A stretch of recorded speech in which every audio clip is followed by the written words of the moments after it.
এটা হচ্ছে 12 মাসি সিডলেস লেবু। চায়না 3 সিডলেস লেবু বীজবিহীন 12 মাসে ফলন দিয়ে থাকে এই গুটি কলম চারা। শিকড়যুক্ত গুটি কলম মাত্র 25 টাকা পিস। 12 মাস রোপণ করা যায়।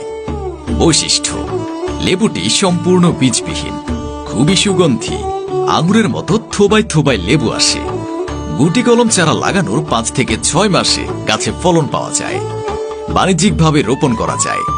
জমিতে ও ছাদে উভয় জায়গায় চাষ করা। কিছু না হলেও আমার হচ্ছে 20,000 টাকা ইনকাম লেবুর উপর দিয়ে আসে আমার। লম্বা লেবুটাই ছাড়াই, হ্যাঁ, যেটা এই লেবুটাই আমি হচ্ছে আপনার ছাড়াই। তার কিছু ভালো দিক আছে, যেমন এটা একেবারে বিসিবিহীন। সিডলেস সিড অর্থ হচ্ছে আপনার বিসিবিহীন।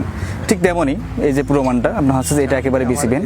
হ্যাঁ, আমি একটু চিপে দেখাই আপনার, আপনি রসটা দেখেন। দর্শক এই দেখেন কত পরিমাণ রস, প্রচুর রস, প্রচুর পরিমাণে রস। এই রসের এটা সুগন্ধি আছে। জি, আপনার দেশিলের মতন আপনার ঘ্রাণ ফ্লেভার পাওয়া যায় 60 থেকে 65-70%। এটা জেনুইন পাওয়া যাবে।